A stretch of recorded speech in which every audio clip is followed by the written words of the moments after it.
Now, first story. Patients requiring lab tests as part of treatment have been left stranded at the Kumasi Teaching Hospital. Medical laboratory scientists and allied professionals have today commenced a 7-day sit-down strike. They are protesting the decision of management of the hospital to send 2 doctors to work in the lab. They insist professional members of the association who qualify to fill the 2 available slots have been sidelined for the doctors, and they argue the doctors should not be working in the labs. Ohiming Teria has the rest of the story. The over 300 members of the association comprise laboratory scientists, laboratory technicians and laboratory assistants. They argue professional members of the association who qualify for vacant positions have been sidelined. Members at an emergency meeting on Wednesday resolved to stay off duty. The outcome from the membership of Ghanaian Cedi chapter is very simple. From tomorrow, Thursday, the 20th of May, we are beginning a sit-down strike where we will come to work, but we will not work.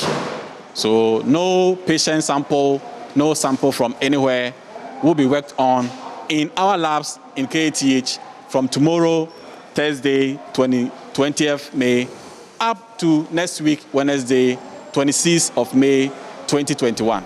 Local union chairman Ernest Bedu-Boatin tells Joy News the lab professionals are appalled by the stance taken by management of CAT. The laboratory profession over the years have matured and have grown. And so there are professionals within the laboratory services and within our professional cadre who have been licensed by the Allied Profession Council and are being monitored and their practice controlled by the Allied Profession Council. Same way, these medical officers are also being licensed by the MDC, the Medical Data Council, and also have their own professional line of practice. There is no conflict between their line and our line. They are clinicians, we are laboratory.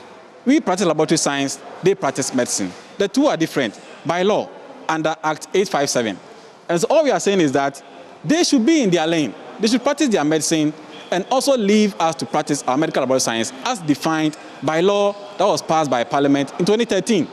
And so the presence of these people in our lab, what it means is that, what they are telling is that our consultants who are fellows of the West African College of Medical Laboratory Science, who hold their PhDs, who hold their masters, don't have that qualification, or they don't come near the job that these LPs are coming to do. And that we will not agree, because the 2 professions are different.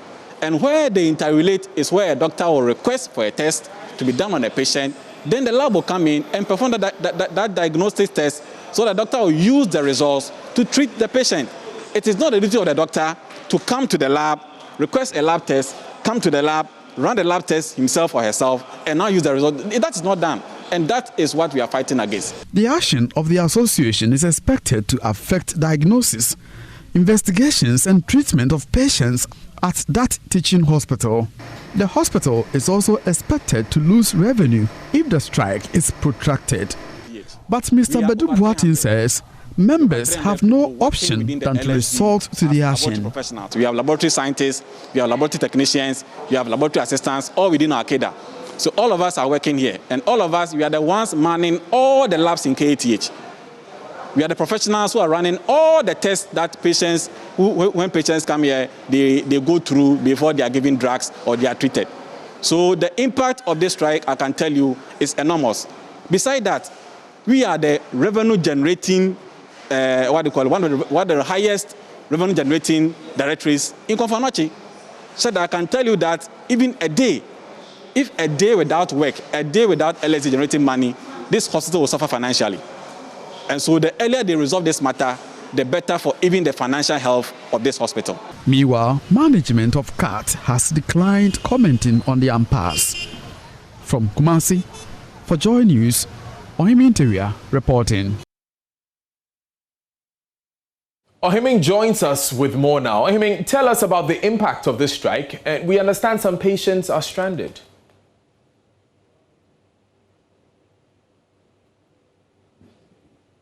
Ohiming, tell us about the impact of the strike, if you can hear me. Yes, thank you, Daniel.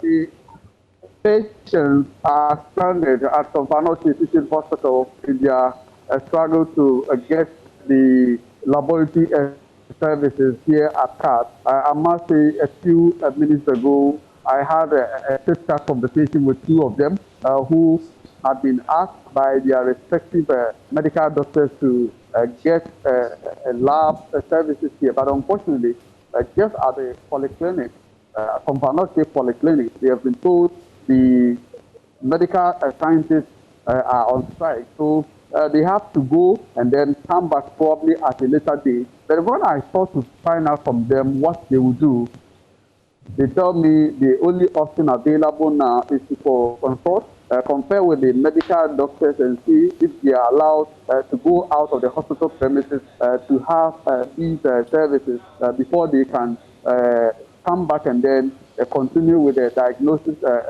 process here at Kumasi Teaching Hospital. So I must say, as it stands now, though it's early days yet, but the strike is taking a toll on patients who need laboratory services at the main Kumasi Teaching Hospital and then the polyclinic. This is where we refer to as the family and medicine directory. So all these units at CAT are affected as far as the medical laboratory scientists strike is concerned, Daniel. Now, Ohiming, we know that apart from the patients, the doctors will also feel the absence of these scientists, because when you go to a hospital and the doctor is diagnosing what is wrong with you, he needs the lab technician. Have any of the doctors spoken about how they are managing the situation in the absence of these scientists? Unfortunately, I have not managed to have a word with the doctors because they are in the consulting room, and because we've been monitoring the effects on the patients, we are yet to speak to some of the medical doctors. But then I've had a word with the PR.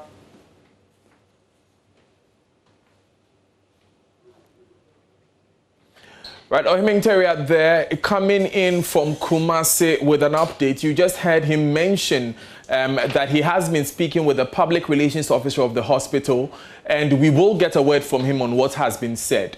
Ohiming, welcome back. Tell us what the PRO for the hospital told you.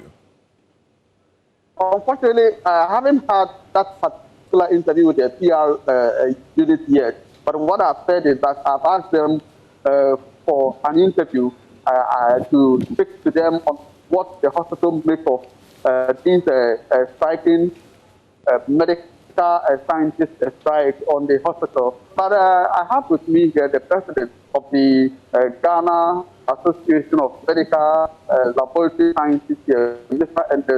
Pedu, who earlier told me they are concerned with the impact that the strike action has had on the patients. So, Daniel, if time will allow us, let's take a word from him. Right. I mean, time will allow, I hope. Let me just put a quick question through.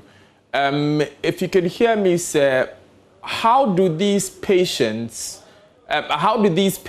now get diagnostic services, especially patients who come sick to the hospital, who need a laboratory test to get a diagnostic service? How do they do that now? Can you come again? I just got connected. I was asking what happens to the patients. The patients need lab tests so they know what is wrong with them. How do they do that now?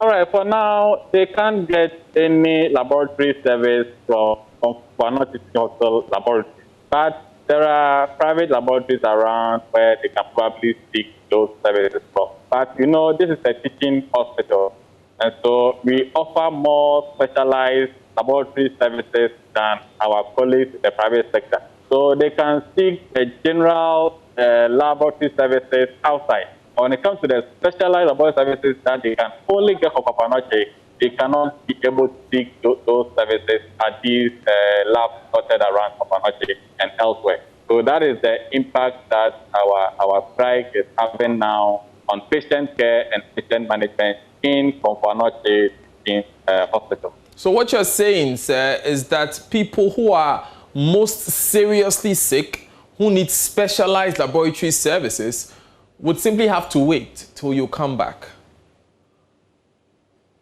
Yes, as it is now, we are not offering our services to patients. And so anybody needing any laboratory test within that specialties, either hematology, microbiology, histopathology, or biochemistry or chemical pathology, that patient will have to wait until the ministry and authorities in charge of conformity resolve this matter, and then we can resume work and serve our patients. But have you heard from management quickly? Of course, management called us to a meeting on Monday. We've also had other sideline meetings, but all of them did not resolve this matter, as in getting the two hematologists removed from the hematology lab. We couldn't resolve the matter, hence where we are today. For joining us, that was the president of the Ghana Association of Medical Lab Scientists in the Kumasi Teaching Hospital. We move to other stories, and the Electoral Commission will be pursuing at least 20 changes to Ghana's election process. This includes a continuous voter registration exercise, a change in the closure of voting time, and another layer to the collation system. This is the outcome of a two-day inter-party advisory committee meeting that was aimed at reviewing the 2020 elections. Let's quickly speak to the Director of Electoral Services, Dr. Sribo Kwaku, who joins us via Zoom. Doc, thanks for joining us. Quickly, for the sake of our viewers who may not know exactly what these reforms entail, what is the main reform which you feel would revolutionize the voting system in Ghana?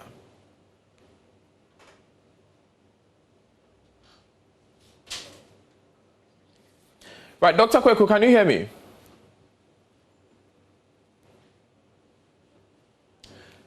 Hello, Dr. Kweku. If you can hear me, we'll go straight into some of the issues, which is, first of all, the closure of voting time. Why 3 p.m., Dr. Kweku?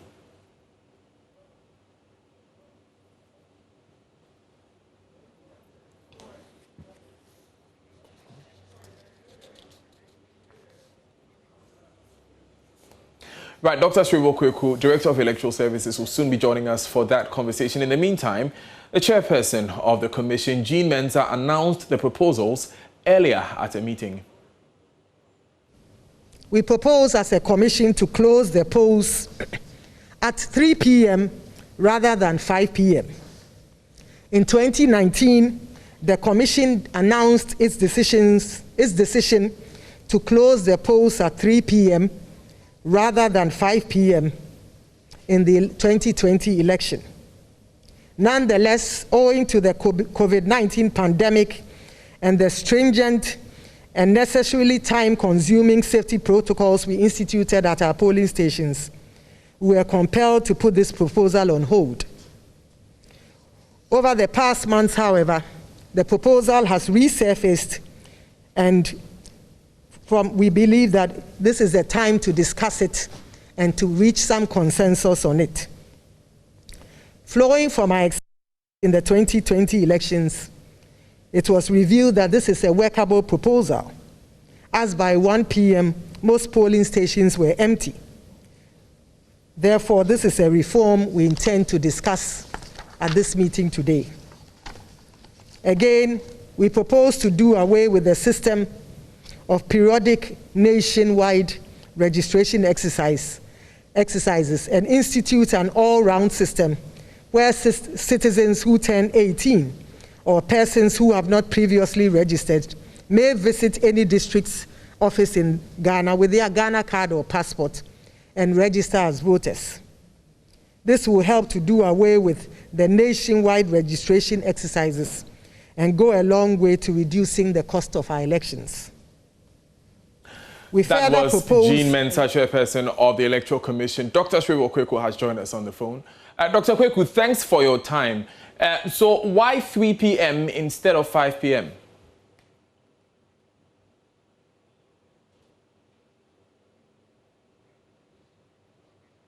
Right. Let's go through some of the reforms as we still work on the phone lines to speak to Dr. Sribo Kweku. So on registration, there is the implementation of the continuous voting registration exercise to enable citizens who turned 18 years, those who had not previously registered to do so. It also says set up a committee to deliberate on the implementation modalities for the continuous voter registration exercise, and that this continuous voter registration should be implemented with proof of citizenship being limited to the use of the Ghana card and the Ghana passport, since the guarantee system is often abused. So you see there that you can't go with guarantees or with guarantors if you don't have a Ghana card or a passport.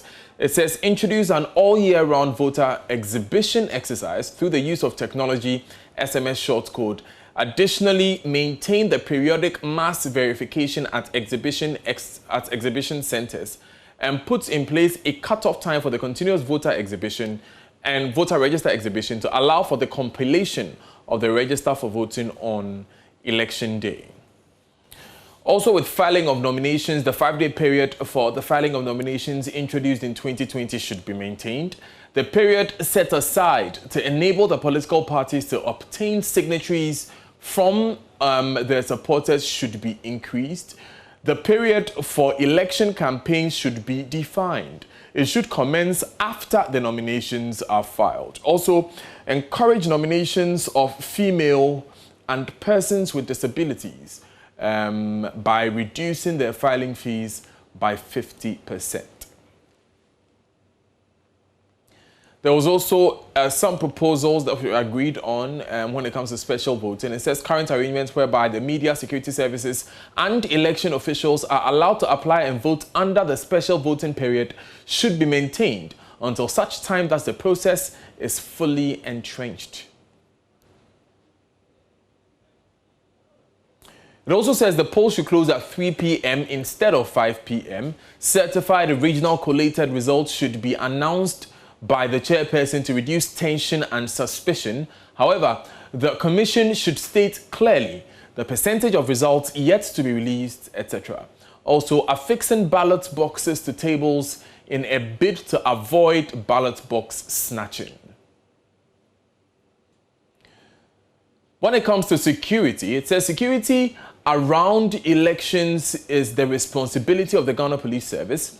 The Ghana Police Service should arrange a periodic platform to engage IPAC and other stakeholders. Ghana Police Service should provide updates on the 2020 elections malpractices and violence. Also, political parties and the media must show commitment to the democratic process and be mindful of their comments, as some of their statements have the tendency to provoke violence and inflame tensions and suspicions.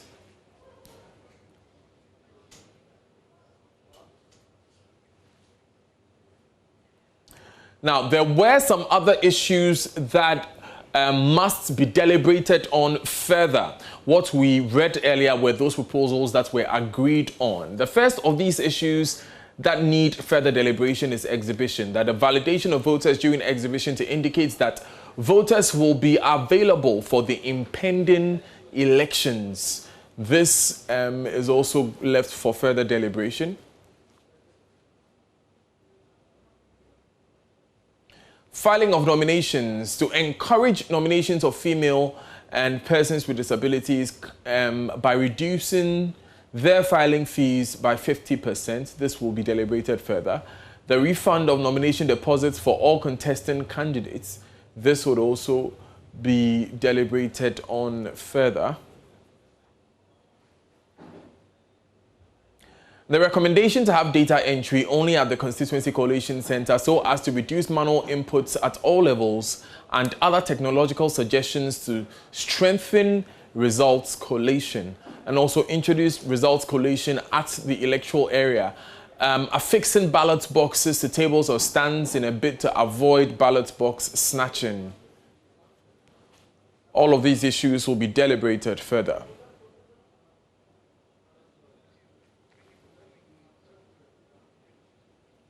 We'll come back to this story later in the bulletin when we've established contact with Dr. Kweku, but in the meantime, the alleged suicide case of a 14-year-old final year JHS student has been transferred from the Sunyani Divisional Police Headquarters to the Bono Regional Police Command.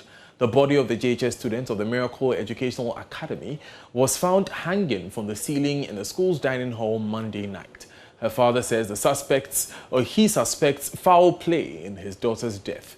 We'll hear from him shortly, but let's speak to Anas Sabit, who joins us via Zoom. And we will speak to him a bit later via Zoom, but let's hear the father of the deceased GHS girl. My wife called me around 8 p.m. So I have to drive through to the place.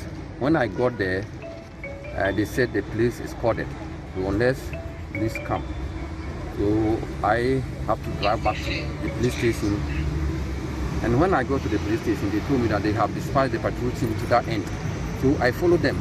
So the incident, where I got there, I saw that my daughter is standing while there's a rope on his neck. That's all. And from there, when they removed the body, we went straight to the hospital, regional hospital.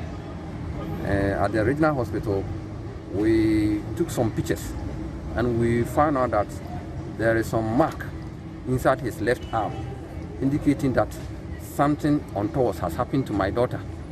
And after the examination of the doctor, we found out that he has not urinated and he has not herself. Nothing untoward of that sort has happened.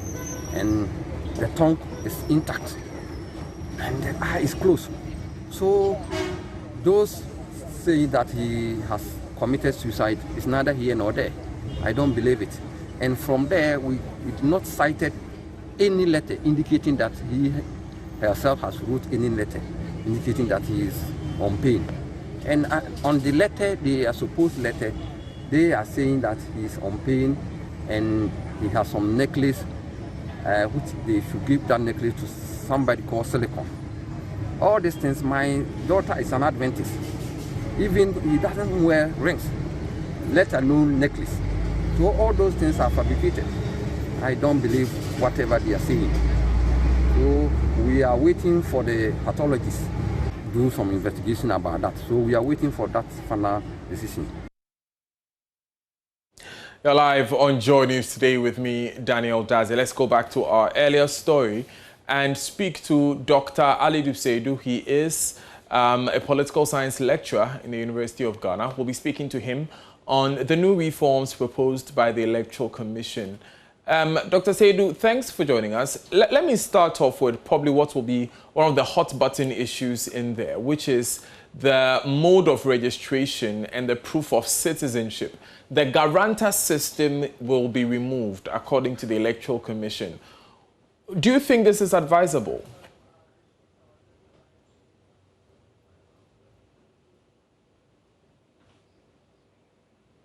Right, Dr. Seidu, if you can hear me, the guarantor system will be removed according to these proposals.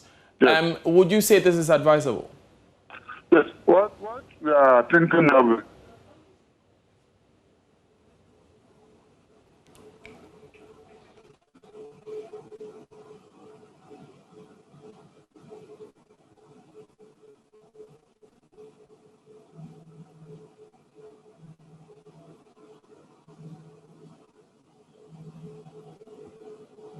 Some people even become guarantee contractors. They guarantee for people they don't know. And the guarantee system, because they are not properly documented evidence to prove what the person is saying, people can tell lies and run away. But we are heading towards the time place where the Ghana card will be very authentic for everybody. And if you don't have, then the passport should serve as for that purpose.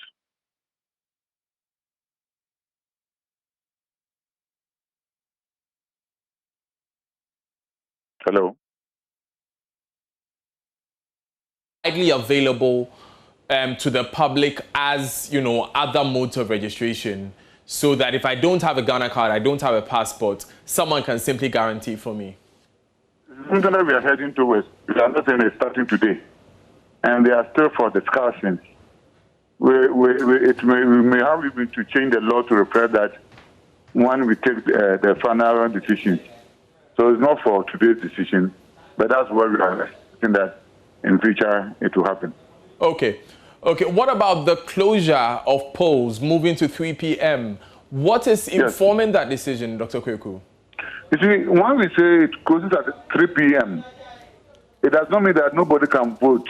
But if you are not in the queue by 3 o'clock, then you can vote. If you follow the 2020 election, you will realize that because of the robust nature of the BVD machines, and because we have created a number of polling stations, and we have reduced the number of voters per polling station to not more than 750, there were no congestion at the places, and by 1 o'clock, almost all the centers finished voting. So with this efficiency that have been introduced into the system, we have the belief that by 3 o'clock we should be able to finish voting so that we can do the counting in the daytime. But it doesn't mean that if you are in the queue at 3, you can't vote. Once you are in the queue already at 3 o'clock, you will still be allowed to vote. Right. So I take it that, like you said for the first question, this decision is also not set in stone. It's time to deliberate on them, and then at a future date, when consensus is found, it will be implemented. So all these things are some decisions that have been proposed by the IPAC. We have to change the law to reflect them. So it's not conclusive. Therefore, further discussions and change of the law. Does it mean then that it's not a challenge if currently the NDC, which is the largest opposition party, was not present at this particular IPAC meeting? Please, can you repeat the question? The NDC, we understand, was not present as this particular IPAC meeting. Does that not present a challenge?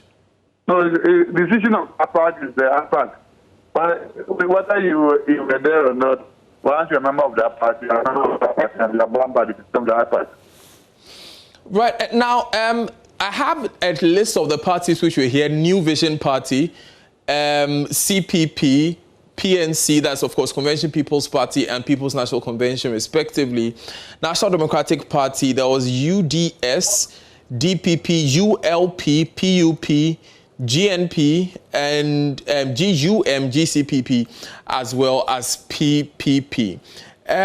Some would say that some of these political parties should not even be here because of the fact that they are not present in a majority of constituencies across the country. Do you recognize all of these political parties? For now, these are the political parties we have in our records. We have not cancelled their names, so they are still operating. So a decision is taken probably by the court to cancel any of them. There are parties that are in existence. And they have been attending APAC meetings since they were formed. They were part of the APAC meeting prior to the 2020 elections. But do they meet the EC's requirements, though? I'm talking about legal requirements. That if they don't meet the requirements, then we have to go to court and take them off. Once we have not taken them, they are there. So you're saying that it would only be a court process that would have these parties removed from IPAC? So their registration are councils, they are political parties in existence. Right. Dr. Kweku, just give us a moment. I just want to get a quick comment on this from Dr. Ali Dusedu, who is with us via Zoom, before you leave, because I'm sure that a few of the issues you'd like to react to. So, Dr. Saidu, you've heard Dr. Kweku. The EC has put these together as proposals to begin with, and hopefully in the future, if IPAC agrees and if the laws are passed, elections in Ghana will change. Good move? Yeah, some of them are actually quite interesting, and some of them are a bit controversial for now. And I agree that it's just proposals, and a lot of deliberation has to go through them. Because if you look at the proposal to actually deal with stop registration, that kind of nationwide registration they do periodically, and make sure that when people get to the age of 18, they automatically register into the system. It's a very, very excellent proposal. If you are able to implement it, it will reduce the chaotic nature and the often violent character nature that characterize our voter registration process across the country, and also going to reduce that element of tension and make this seamlessly flow. So that's a very good proposal. If you also look at, I think there was also another proposal about looking at the collation, the way results are collated from the various aspects of the level. That's also a very good proposal. It's coming at the back of the European Union report after the 2020 elections, expressing the fact that the processes was very transparent and seamless, except the coalition part. And quite a lot of them are very interesting, and they reflect the current dynamics of the challenges we have faced conducting elections over time. One of the controversial ones is changing the closing of polls time from 5 to 3 p.m., which I still think is highly controversial because, one, the EC is basing this argument on 3 important points. One, the fact that the BVD devices were very robust in last year's election, the fact that there were increased polling stations, and then third, the fact that there were no more than 750 voter population in one particular polling station. Yes, these were good, but these measures were taken with regards to what? The pandemic. And I believe maybe obedience was also as a result of what? The pandemic. So let's take the pandemic situation out. Will election be conducted the same way in 2024? The first thing has to do with the fact that the biometric verification devices worked very well in 2020 doesn't mean that's going to work the same way in 2024. These are machines. But what the basic important thing is that in whatever reform we do, we should be very careful of not disenfranchising the people. The argument is that even if you are in the queue before 3, you still vote anyway. So why don't we still leave it at 5? If you are in the queue before 5, you still vote anyway. Because bringing it down to 3 has the tendency of disenfranchising a lot of people. People work, and it's not every election day that we're going to have, every election year that we're going to have the election day being a holiday. So people are workers, people have a lot of things to do, and people may decide that I want to go to the police station after 3. That's usually the time that there is a lot of hassle and all those things. So I think the fact that this 2020 election was conducted efficiently in terms of the number of hours it takes people to vote doesn't mean that's going to be the same in 2024. It could be a chance event. Right. So I was thinking that if we are able to repeat this in 2024 and go seamlessly like the way it happened, with the fact that the COVID pandemic is no longer there, then we can now say that we've done it like 2 successive times, and I believe it can stay. So that moving forward, we're going to work with it. Other than that, if you don't take care, there are a lot of things that happen. The EC still haven't been able to tell us what they will do in 2024. There were a lot of voting materials arriving at polling stations very late. Some of our polling stations are cross rivers. Sometimes there's delay in the start of polls and all those things. All these things affect, and sometimes there are other human, other natural factors we cannot predict, rains and other things that may disrupt the early start of the voter process. So if you are going to end at 3, how are we going to control for all these other variables? Dr. Sedu, thank you so much, Dr. Sedu, for joining us. Let me simply thank Dr. Kweko and ask if he has a response. Dr. Sedu's point there was that it was because of the pandemic that we had the conditions you mentioned earlier. So, with respect to efficiency of the machine, whether pandemic or not, efficiency with the machines to improve the efficiency. With respect to the increase in the number of polling stations, we are maintaining them, COVID or no COVID, it has come to stay. With respect to the number of people per polling station, which is less than 750, we are even thinking about bringing it down further. So these are all going to improve on the time frame. With respect to the it has a challenge. There are other neighbors who also do their election by 3 o'clock. Dr. Aswebo Kweku, thank you so much for joining us this afternoon on Joy News Today. Now, Bola Junction gets its name from what is meant to be a storm drain that has now become a long-stretching malaria and cholera-giving refuse dump. Coupled with bad roads, with missing slabs, especially in the Matahiko electoral area, which are a danger to motorists, as well as flooding, which often occurs owing to the choked drainage systems. My colleague, Ben Akapo, visited Shukura and reports. All the members of the community, all of those you can see around, especially those in the kiosks and all of that, they dump their rubbish here. In fact, as we stood by before starting, we saw a number of people in the community dumping waste into this, what was meant to be a storm drain, a drainage system. I've been here for a long time, about 20 years ago now. About 20 years? And it's always been like this? Yeah, and we have been complaining about the gutter. Has anything ever been done about this situation? Not at all. Only the government just bring the rubbish, that's all. But what we need is, we want them to construct a very modern gutter from here up to Choco. This place, first, it was not a big gutter like this. There's a lot of weeds here. We used to bring cattle and sheep to come and be fed here. And there was a little small gutter.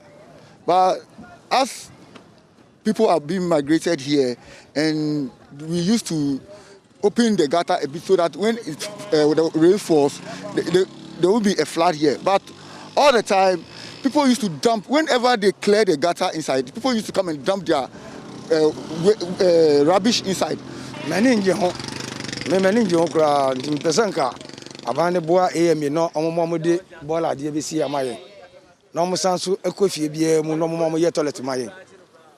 Na ansana yeba TV so abeka say na wo ka say ebinom nipa gyanan na niam pi ni na ye digu ha kanokra na che den na amanfo ye edigu storm drain yi mu say omuntimi be gota no nti omunye gota no bia bola container so nsi nti na omudi nwura no efre nsi no mo hwegu nwura no so matugu ha no me atans me salama chi 230 shibola wa ha me shibola wa ha me nye nti wo ankasa nso wo shibola wa me shibola wa same environment ni ye because ade chi omuton fruit wa ha ebini eduane na do asala wa ha.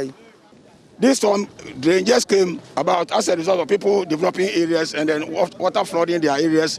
So they decided, to give sort of a drain, a drainway here. But it's not the original intention. The original intention is that this is supposed to be part of a dual carriage, from First Light to Choco. So all this, they have said everything already. I was here. So all that I just want to add to is that what we can now do is that we need the AMA or the Minister of Works and Housing, or the Minister of Works and Housing to engage a contractor to come and collect all this rubbish and then put in what we call culverts.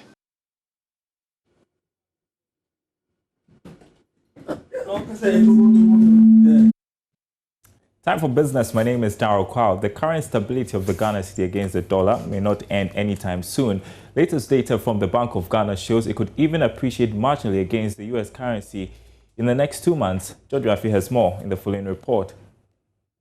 The projection is based on the latest forward auction sale report, which shows that in the next 45 days, the central bank is willing to sell a dollar to banks and investors at 5 Ghana cedis 73 pesos.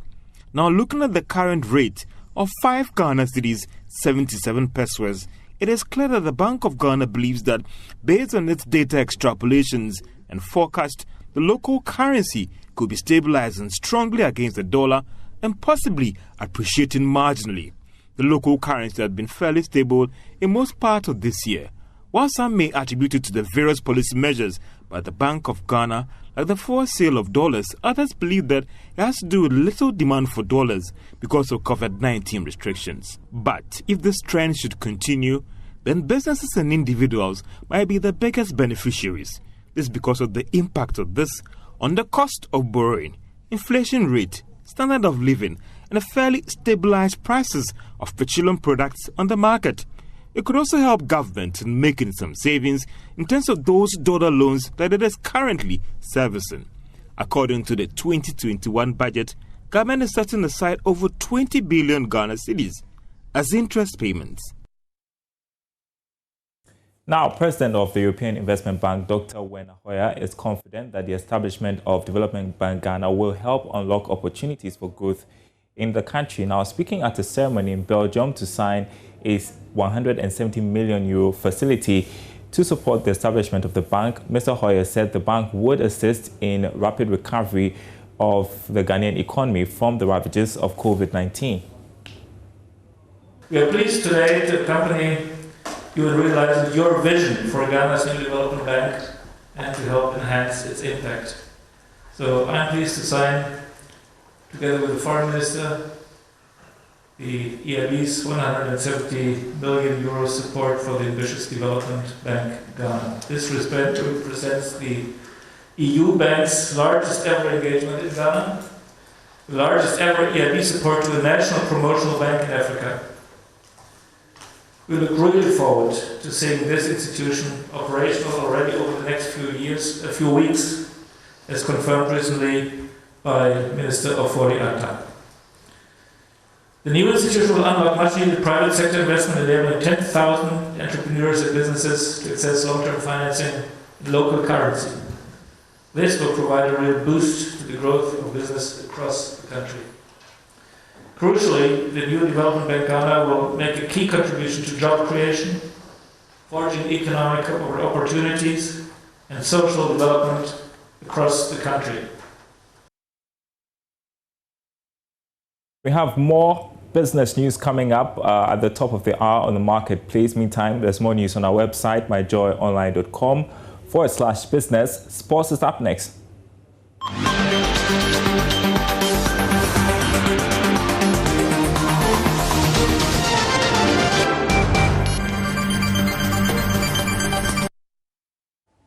From Africa, let's come home now. There are concerns about refereeing in the Ghana Premier League. Referees manager of the Ghana FA, Alex Corte, says officials were trained prior to the start of the second round of the season to implement the decisions based on the proper training they received. But its commencement was delayed by about 3 weeks, and that has affected the referees. It is practical work. How do you anticipate where the ball will go next? It is practical. How do you, so after reading and anticipating, how do you now begin to move? Do you have to move before the ball, or you know, all that? So we took them through a serious practical work, 3 days in Pram for each group, and they all attested to the fact that yes, they think that for this course it was better than all the courses that they have had. And so we pray that whatever they have learned in Pram, especially the referees, I mean the core work, you know, of what we did in Pram was on the referees. We just hoping and praying that they will apply them. I mean they would apply them. It is rather unfortunate that in fact we knew that the league was starting 2 weeks, you know, when it broke the first time. Then it was postponed for another 2 weeks again, and so that actually took somebody would say the vim out of them, because we prepared in a way that right from Pram they were going into the game.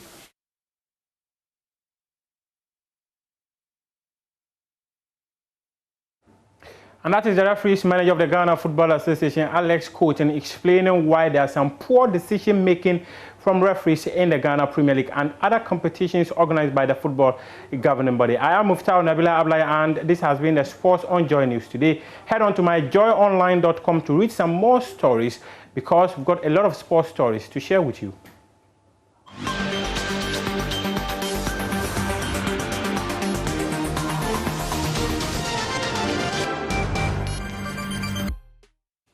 Good afternoon, welcome to Showbiz here on Joy News today. Now, Danish Afrobeat star Tariq has echoed the need for African musicians to use their music to effect change in society. Speaking in a yet-to-air episode of E-Vibes, the musician says his goal is to create songs that will address social issues and effect positive change. But my goal is to reach a position where I can influence people of power to do certain things. Not to, it could sound very propagandish, I get that. but more it's in a sense like I would like to reach a certain position where I could influence the minds of people of power. To say if let's say a thing like Akon, right? Yeah. Akon is a single man and gave 600 million Africans electricity, you know? Yes. And that in my mind is so absurd. Like, why can one guy do that while people are starving? You know what I mean? Yes. And there's so many people out there with so much money So my plan was, if I could get to a position where I could influence the minds of people that have the opportunity to change things on a large scale, that would be the end goal for me. Or not, well, not the end goal, but a goal for me to actually make a change where I could do it with people. Like, that's it for this bulletin. What you see on the screen is a page of myjoyonline.com. Get all the latest. Angry Cat Laboratory Scientists lay down tools for appointment of 2 medical doctors. Operation Halt. We're targeting illegality, not mining licenses. That's according to the Defense Minister. That's it for this bulletin of Joy News today. Join us tomorrow for another exciting bulletin, but do stay for the marketplace. Jao Crow is back with that one. Have a good day.